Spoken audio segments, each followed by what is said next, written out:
Hello everyone, I am Pooja and welcome back to my channel. Currently I am second year student at AIIMS Delhi और इस video में हम mainly mock test के बारे में बात करेंगे क्योंकि मेरे पास बहुत सारे डाउट्स आ रहे थे, दीदी मॉक टेस्ट के बारे में बता दो।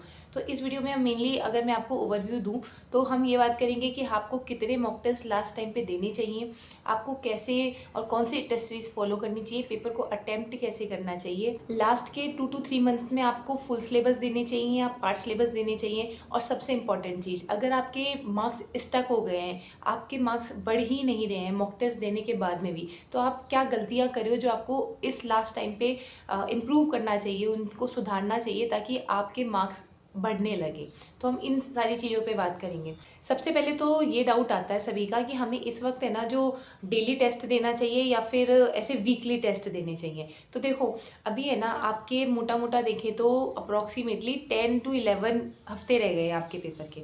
अब इस टाइम पे है ना आपका कुछ स्टूडेंट्स ऐसे होंगे जिनका सिलेबस कंप्लीट हो चुका होगा और कुछ ऐसे होंगे जिनका अभी सिलेबस कंप्लीट नहीं हुआ है, वो अभी सिलेबस कंप्लीट करने में लग रहे हैं जल्दी जल्दी, और कुछ ऐसे हैं जो बस रिवाइज कर रहे हैं क्योंकि उनका सिलेबस हो गया है। देखो सिलेबस चाहे से हो गया हो या फिर नहीं हो गया हो, अभी आप लोगों के लिए पार्ट सिलेबस ज़्यादा बेनिफिशियल है as compare to full syllabus. जैसे आप कोई टॉपिक रिवाइज करते हो और वो चैप्टर आपने पहले 2 महीने पहले पढ़ा था, जब टीचर ने आपको पढ़ाया था उस टाइम पे आपने उसे बहुत अच्छी तरह रिवाइज भी करा था और उसके है ना जो आपने मॉक टेस्ट भी दिया था, पार्ट सिलेबस टेस्ट भी दिए थे।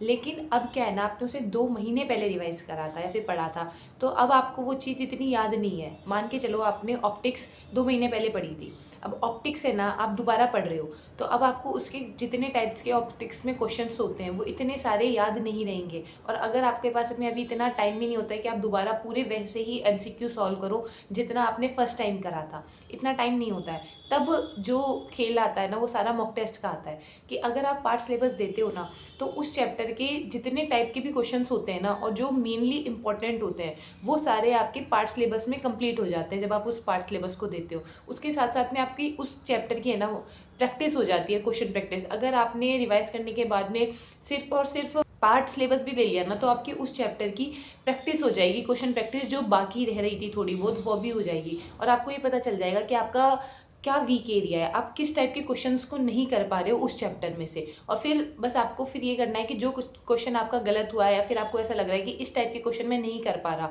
तो उस टाइप के क्वेश्चंस को आपको थोड़ा और प्रैक्टिस करना है। तो मॉक टेस्ट में भी पार्ट सिलेबस इसलिए ज़्यादा ज़रूरी होता है आपके लिए कि आप रिवाइज करके एक बार पार्ट सिलेबस दे दो ना तो आपकी जो थोड़ी बहुत बची कुची क्वेश्चन प्रैक्टिस रह जाती है ना वो वहाँ से पूरी हो जाती है। तो मैं रिकमेंड करूँगी कि आपको इस टाइम पे ना पार्ट सिलेबस और फुल सिलेबस दोनों देने चाहिए। आपको वीकली फुल सिलेबस देना है और 2 या 3 दिन के गैप में पार्ट सिलेबस देना है। पार्ट सिलेबस देने से पहले जो उसमें सिलेबस आ रहा है उसे अच्छी तरह पढ़ो, रिवाइज करो और फिर उसके बाद में पार्ट सिलेबस करो, और फिर जो लगे कि ये क्वेश्चन हमसे नहीं हो रहा है, फिर इस टाइप के क्वेश्चन नहीं हो रहे हैं, तो उस टाइप के क्वेश्चन की थोड़ी और ज़्यादा प्रैक्टिस कर लो।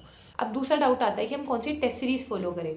अगर आप पहले से कोई टेस्ट सीरीज़ फॉलो करते आ रहे हो तो आप उसे ही चलने दो, कोई चेंज मत करो, क्योंकि आप वो स्टार्टिंग से फॉलो करते आ रहे हो, उसके शेड्यूल के साथ में पढ़ रहे हो, तो उसे चेंज नहीं करना है, बस पेपर की फ्रीक्वेंसी बढ़ा देनी है लास्ट टाइम पे।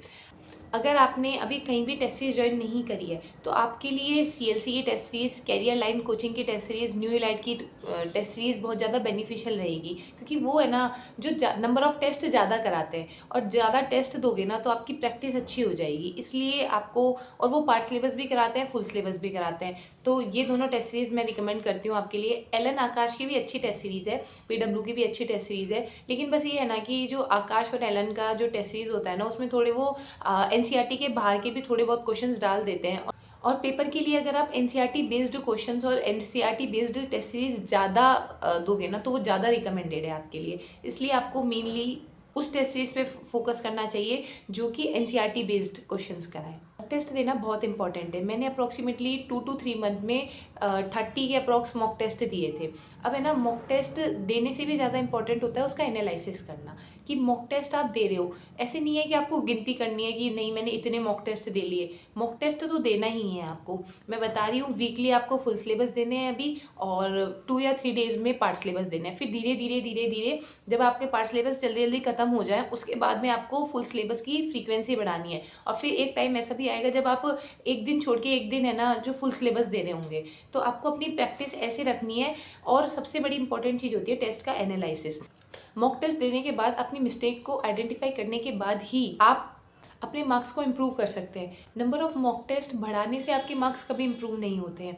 जैसे जो स्टूडेंट्स बोलते हैं कि हमारे मार्क्स स्टक हो गए हैं, हमारे मार्क्स बढ़ नहीं रहे हैं, हम इतने मॉक टेस्ट दे रहे हैं, क्योंकि वो उनकी दो गलतियाँ होती हैं। या तो ऐसा होता है कि वो अपनी मिस्टेक्स को आइडेंटिफाई नहीं कर पा रहे हैं, या फिर ऐसा होता है कि वो कॉन्सेप्ट्स क्लियर नहीं कर रहे हैं अपने। देखो, आपको सारे उस चैप्टर के कॉन्सेप्ट्स आ रहे होते हैं, आपको ऐसा लगता है कि आपको उस चैप्टर के सारे कॉन्सेप्ट्स आ रहे हैं, लेकिन जब आप मॉक टेस्ट देते हो तब आपको आइडेंटिफाई होता है कि मुझे ये टॉपिक में दिक्कत आती है। लेकिन अगर आपने उस टॉपिक को दोबारा नहीं पढ़ा तो वो मिस्टेक वैसे के वैसे ही रह जाएगी, फिर वो आपकी रेक्टिफाई नहीं होगी। अगर आपको ऐसा लग रहा है कि इस चैप्टर में मुझे ये वाले टॉपिक में दिक्कत है, तो वो टॉपिक आपका तभी स्ट्रॉन्ग होगा तब आप उस टॉपिक को दोबारा पढ़ोगे, उसके क्वेश्चन प्रैक्टिस थोड़े ज़्यादा अच्छी तरह करोगे, थोड़े ज़्यादा क्वेश्चन करोगे उस टॉपिक पे। उसको पता करने से कि बस ये टॉपिक वीक है, उससे वो टॉपिक कभी स्ट्रॉन्ग नहीं होगा, और ऐसे ही मार्क्स इंप्रूव नहीं होते हैं। आपको अपनी मिस्टेक आइडेंटिफाई करने के बाद में उस मिस्टेक्स पर काम करना होगा। अपनी एक मिस्टेक नोटबुक बनाओ। मैंने भी अपने प्रिपरेशन टाइम पे एक मिस्टेक नोटबुक अपनी खुद की बनाई थी। उसमें मैं जो गलतियाँ करती थी उनको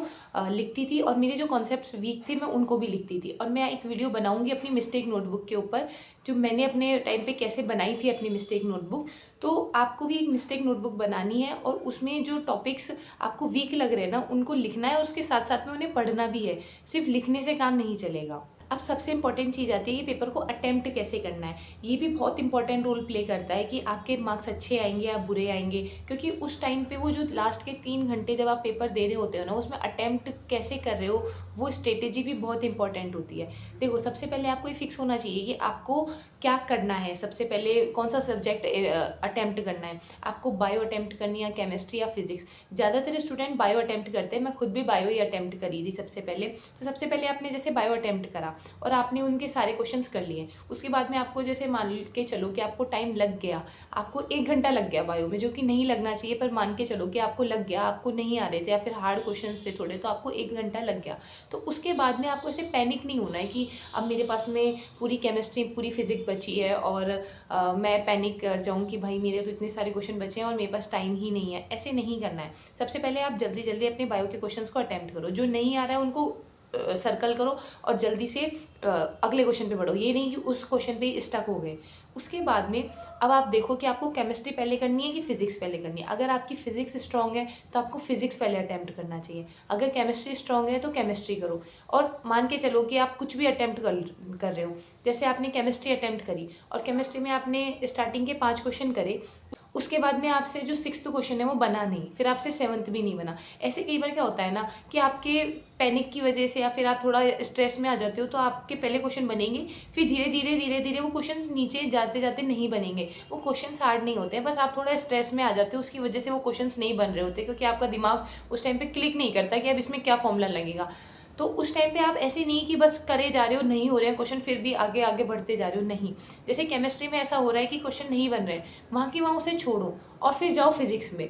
ऐसे उसको रखने से ऐसा हो जाएगा कि हाँ कोई नहीं, अभी मैं इसको बाद में करूँगा, मेरा दिमाग काम नहीं कर रहा है, तो अभी मैं इसको ऐसे रखता हूँ और मैं चल जाऊँगी फिजिक्स में, और अब मैं फिजिक्स के क्वेश्चन अटेम्प्ट करने लग जाऊँगी। तो आपका माइंड भी थोड़ा स्ट्रेस फ्री हो जाएगा और उसको एक नई चीज़ मिलेगी। जैसे आप एक ही एक सब्जेक्ट को पढ़ते पढ़ते बोर हो जाते हो, वैसे वहाँ पे आपका माइंड है ना थोड़ा ऐसे हो जाता है कि वो एक ही एक सब्जेक्ट के क्वेश्चन कर रहा है, तो आप उसको वैसे के वैसे रखो और फिर उसके बाद में अगले सब्जेक्ट पे जाओ और उस सब्जेक्ट के क्वेश्चंस करो सबसे पहले। फिर वहाँ पे जब ऐसे होने लग जाए कि अब वहाँ पे भी क्वेश्चंस नहीं बन रहे हैं थोड़े, तो फिर दोबारा पुराने वाले सब्जेक्ट पे आ जाओ। तो ऐसे करके आप है ना जो क्वेश्चन सॉल्व कर सकते हो। देखो ये चीज़ थोड़ी ऐसी लगेगी आपको कि पहले हम फिजिक्स पे जाएँ, फिर केमिस्ट्री पे जाएँ, फिर दोबारा फिजिक्स पे जाएँ, फिर केमिस्ट्री पे जाएँ। मैं ऐसे नहीं बोल रही हूँ, वो आपकी स्ट्रेटेजी है, आप कैसे पेपर को देते हो अपने हिसाब से। अगर आपकी कोई अलग स्ट्रेटेजी है तो आप ऐसे अलग कर सकते हो। पर जो बच्चे पैनिक कर जाते हैं ना बीच बीच में, जब उनके पास टाइम नहीं होता, तो उनके लिए एक परफेक्ट है ये कि आप है ना जैसे सब्जेक्ट को इंटरचेंज कर करके क्वेश्चंस करो,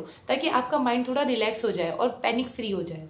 क्योंकि जब लगातार क्वेश्चंस नहीं बनते हैं ना, तब और ज़्यादा स्ट्रेस आता है। ऊपर से हमारे पास में पहले से पेपर का स्ट्रेस होता है और क्वेश्चंस नहीं बन रहे हैं तो और ज़्यादा स्ट्रेस हो जाता है, तो हमारा पूरा पेपर ख़राब हो जाता है। तो इसलिए आपको इस चीज़ का ध्यान रखना है कि अपने माइंड को रिलैक्स करना है, क्योंकि आपको नहीं पता है कि लास्ट में पेपर के दिन कैसा पेपर आने वाला है। क्या पता वहाँ पर भी पेपर हार्ड आ जाए या फिर इतना ईजी आ जाए कि आपको कोई दिक्कत ही ना हो। अगर हार्ड आ गया तो आपको इतना अपने आप को एफिशिएंट बनाना है कि आप उस पेपर को पैनिक करे बिना सॉल्व कर सको, जितना आता है उसे बहुत अच्छी तरह कर सको। क्योंकि स्टूडेंट्स बहुत ज़्यादा ये गलती कर देते हैं कि जो आता है वो भी नहीं करते, जो नहीं आता वो तो नहीं करेंगे, पर जो आता है वो भी नहीं कर पाते, पैनिक कर जाते हैं।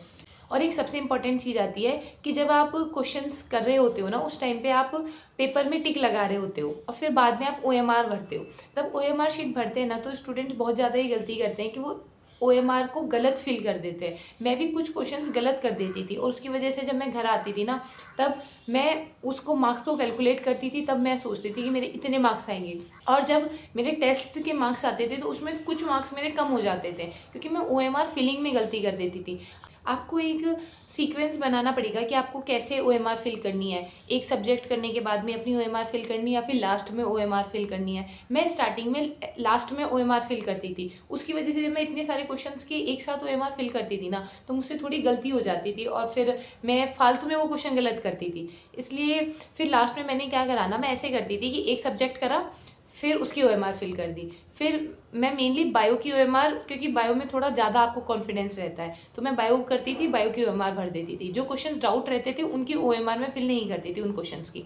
उसके बाद में मैंने केमिस्ट्री करी, फिर मैंने केमिस्ट्री की OMR भर दी, और लास्ट में मैं फिजिक्स करने के बाद में और जो डाउट वाले क्वेश्चंस थे उनको करने के बाद में अपनी OMR फिल कर दी थी। अब मोस्ट इंपॉर्टेंट होते हैं PYQ। पेपर में जो क्वेश्चंस आते हैं या तो वो PYQs ही उठ के आ जाते हैं, या फिर जो PYQs के टॉपिक्स होते हैं उनके आसपास ही आते हैं। तो अगर आप कोई चैप्टर रिवाइज कर रहे हो तो उसके PYQs जरूर सॉल्व करने हैं। मैंने टेलीग्राम ग्रुप में हिंदी और इंग्लिश दोनों में PYQs डाल रखे हैं, फिजिक्स के और केमिस्ट्री के भी अब मैं डाल दूंगी और बायो के भी डाल दूंगी। तो आपको ये करना है कि जैसे आप कोई चैप्टर रिवाइज कर रहे हो, उसके बाद में आपको PYQs जरूर सॉल्व करने हैं और फिर उसके बाद में पार्ट सिलेबस देना है। तो अब ये सीक्वेंस होना चाहिए कि चैप्टर रिवाइज करा, उसके PYQs करे और उसके बाद में पार्ट सिलेबस दिया, और वीकली मॉक टेस्ट देना है फुल सिलेबस का।